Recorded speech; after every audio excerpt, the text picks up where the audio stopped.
Why is untreated sewage ending up in rivers in Europe? Well, the primary reason for this, the specific untreated sewage problem, is that a lot of these systems are quite old. So essentially, there are two ways you can build a sewer system. You can build it so that your rainwater and your foul water or your sewage go into separate pipes, or you can build it so they all go into one pipe.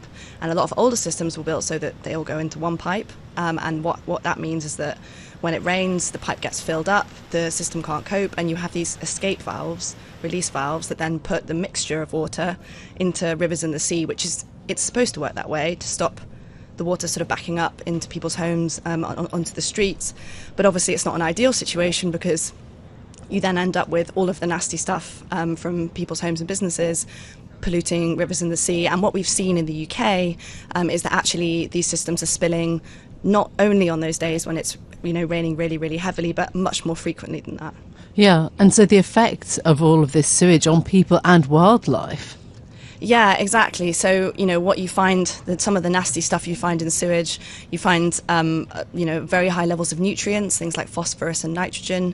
And what that causes is, build-up of things like algae in rivers and sort of other waterways, which chokes out everything else. So all the kind of nice, native sort of pondweed and things like that you might get that provides a habitat and food for wildlife, can't survive anymore. And then you also get bacteria, so you get things like E. coli, which obviously is what makes the headlines quite frequently. When people get sick, they accidentally swallow some water, some gets into their body in some kind of way. Sorry, it's not very nice at this time in the morning. I know. And that obviously is not brilliant for people who are sort of trying to enjoy the waterways, use them for recreation and fun. So what could be done to stop these spills then? So, the ultimate kind of silver bullet solution is obviously to separate them out. And we talked to people for this story who said if you were starting from scratch now and a lot of newer systems, you would separate them out. But unfortunately, that's extremely disruptive and expensive. It would cost probably, in this country where the estimate has been done, hundreds of billions of pounds was the estimate. So it's really, really, really expensive. There are things that you can do to reduce the amount of water that actually ends up in the sewers.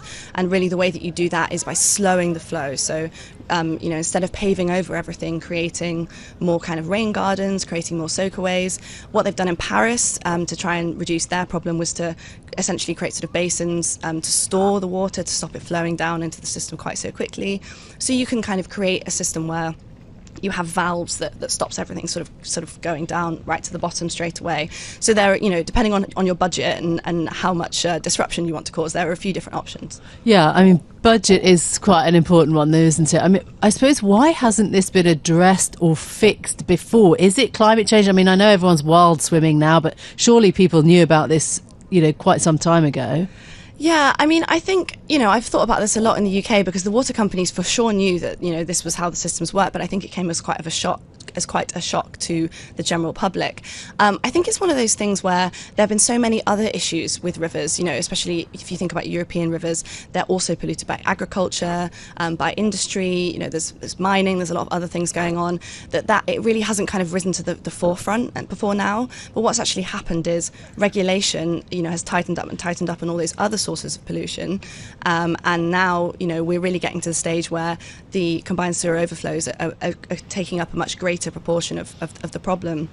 And I think the other thing, as you say, is that people are increasingly, looking to use the waterways for recreation. I think this is something that happened a lot during COVID, wild swimming in the UK. And, I talked to some really interesting campaigners in Belgium who were sort of trying to do the same thing, trying to get people to engage with, say, the canals in Brussels or in Ghent as something that's a resource. It's something nice that you can use, for fun, which is really not possible right now, especially for swimming, because they're just not clean enough.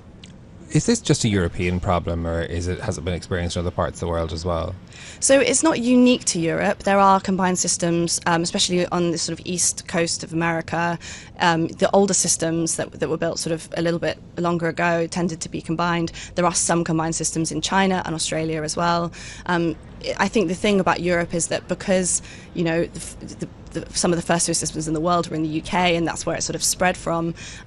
We have a really, really high proportion of them. So it's about 70%, I think, that are combined, which is, that much higher than other parts of the world. But I think there probably are other rivers that are being polluted in this way, and it's just not really talked about or known about. So, I wouldn't say it's unique to Europe, but, I think it's going to sort of raise up the agenda everywhere in the world.